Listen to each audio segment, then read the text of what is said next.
एक समय की बात है। एक छोटे से गांव में रामू नाम का एक गरीब किसान रहता था।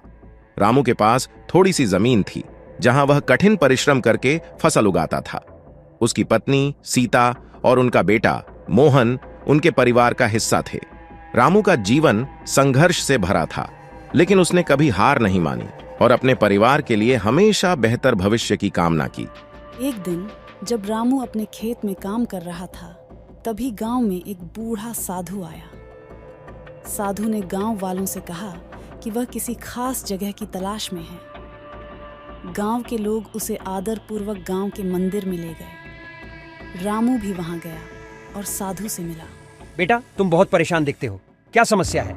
बाबा, हमारी फसल अच्छी नहीं हो रही है, बारिश भी कम हो रही है और हमें खाने के लिए भी पर्याप्त अनाज नहीं मिल रहा।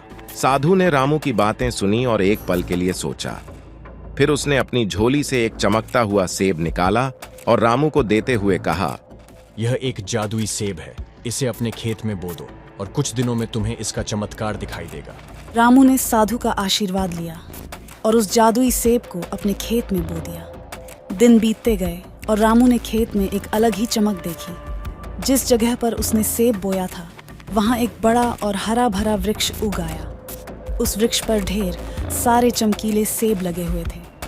रामू ने एक सेब तोड़कर खाया और तुरंत ही उसमें एक अजीब सी शक्ति महसूस हुई। वह पहले से कहीं अधिक तंदुरुस्त और ऊर्जावान महसूस कर रहा था। रामू ने कुछ सेब अपने परिवार को भी खिलाए।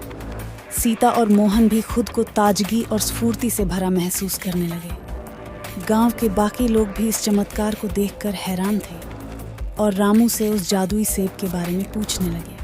रामू ने सोचा कि अगर यह सेब उसके परिवार की मदद कर सकता है, तो यह पूरे गांव की मदद भी कर सकता है। उसने गांव वालों को भी वह सेब बांटना शुरू कर दिया। धीरे धीरे गांव में खुशहाली आने लगी, फसलें लहलहाने लगीं, लोग बीमारियों से मुक्त हो गए और हर तरफ खुशियों का माहौल बन गया। रामू ने सोचा कि अगर यह सेब उसके परिवार की मदद कर सकता है, तो यह पूरे गांव की मदद भी कर सकता है। उसने गांव वालों को भी वह सेब बांटना शुरू कर दिया। धीरे धीरे गांव में खुशहाली आने लगी, फसलें लहलहाने लगीं, लोग बीमारियों से मुक्त हो गए और हर तरफ खुशियों का माहौल बन गया। रामू का खेत अब जादुई सेबों से भर गया था। गांव के लोग अब उन सेबों को बाजार में बेचने लगे और इससे गांव की आर्थिक स्थिति भी सुधरने लगी।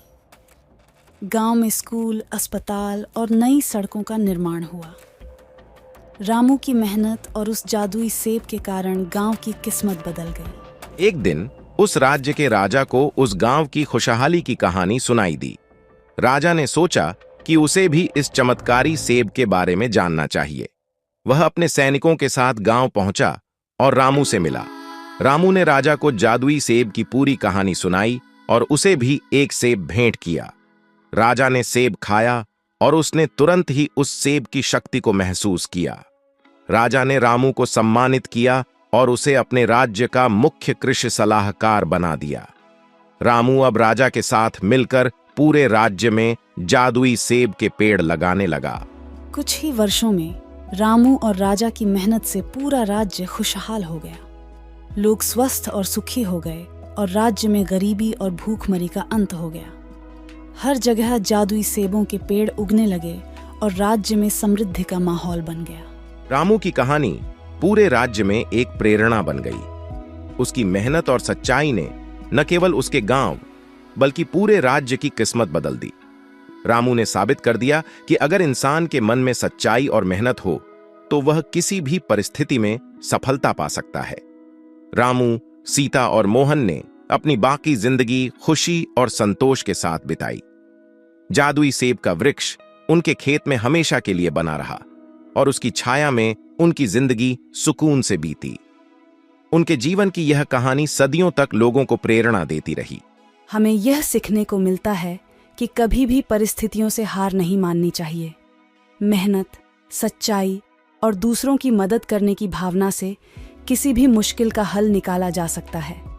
रामू की कहानी हमें बताती है कि चाहे कितनी भी कठिनाई क्यों न हो, सच्ची निष्ठा और परिश्रम से हम अपने और अपने समाज की किस्मत बदल सकते हैं। इस प्रकार जादुई सेब की यह कहानी न केवल एक प्रेरक कहानी है, बल्कि यह हमें जीवन में सच्चाई, मेहनत और निष्ठा की महत्ता भी सिखाती है।